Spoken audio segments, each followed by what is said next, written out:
আজকে আপনাদের সাথে আমার ডেলিভারি দেওয়া 4 পাউন্ড 2 টিয়ার কেকের ডেকোরেশন ভিডিও শেয়ার করব। এই কেকের ভিডিওটা দিতে আমার অনেকটাই লেট হয়ে গেছে। এখানে আমি একটা কেকের স্লাইস নিয়ে নিয়েছি। এই কেকটা একটু হাইটে ছিল বলে আমি 4টা স্লাইস করেছি। তো আপনারা নর্মাল কেক করলে এখানে 3টা স্লাইস করতে পারেন।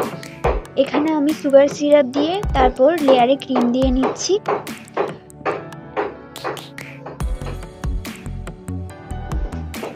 এখানে একটুখানি চকলেট ক্রিম দিচ্ছি আমি।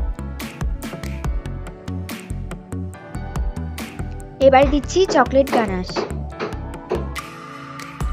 চারিদিকে চকলেট গানাশটা স্প্রেড করে এখন আরেকটা স্লাইস দিয়ে নিচ্ছি।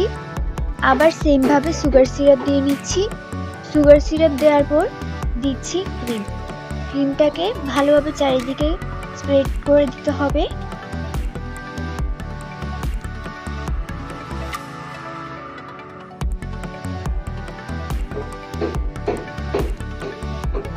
এরপর আবার দিব চকলেট গানাশ। এবার এখানে আরেকটা স্লাইস দিয়ে সেম স্টেপ ফলো করতে হবে বলে আমি আর ভিডিওটা করিনি। তো এবার কেকটাকে ভালোভাবে ক্রাম কোটিং করে নেব। ক্রাম কোটিং করা কিন্তু অনেক জরুরি। আর এখানে আমি ফ্রিজে এই কেকটাকে ক্রাম কোটিং করে 1 ঘন্টার জন্য রেখে দিয়েছিলাম।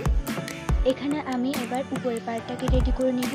সেম ভাবে কিন্তু লেয়ারিং করতে হবে, মানে sugar syrup, chocolate ganache, cream দিয়ে কেকটাকে আমি লেয়ারিং করব। এখানে সেম স্টেপ ফলো করতে হবে বলে এটাকে আমি আর দেখাইনি। এবার এটাকেও আমি ক্রাম কোটিং করে ফ্রিজে 1 ঘন্টার জন্য রেখে দেব। এবার হচ্ছে ফাইনাল ডেকোরেশন করার পালা। ক্রিম দিয়ে কেকটাকে ভালোভাবে ফিনিশিং করে নিতে হবে।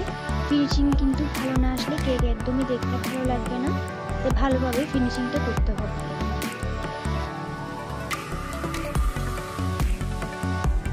এবার আমি উপরের পার্টটাকেও সেমভাবে ক্রিম দিয়ে ফিনিশিং করে নেব।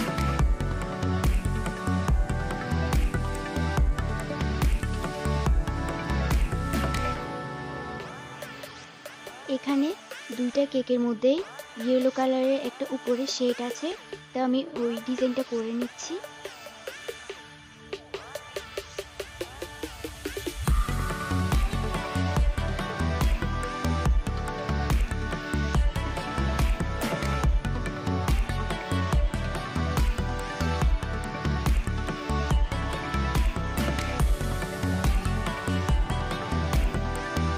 এবার ছোট কেকটাকে বড় কেকের উপর বসানোর পালা।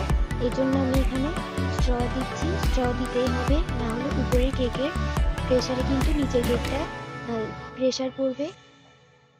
4টা স্ট্রকে আমি সমানভাবে কেটে ঢুকিয়ে নিয়েছি। এবার উপরের কেকটাকে প্যালেট নাইফ দিয়ে ছাড়িয়ে নিতে হবে।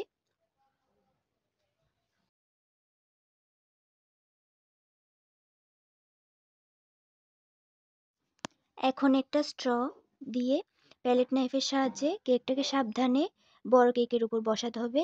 আরেকটা প্যালেট নাইফ ইউজ করে কেকটাকে ছাড়িয়ে নিতে হবে। এবার কেকের পাশে যেই ক্রিমগুলো উঠে উঠে আছে আমি এগুলো একটু ঠিক করে দিচ্ছি।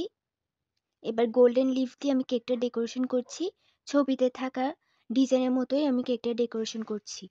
এবার আর্টিফিশিয়াল বল দিয়ে আমি কেকটাকে ডেকোরেশন করছি। এই বলগুলো কিন্তু খাওয়া যায় না, এগুলো ডেকোরেশনে ইউজ করা হয়।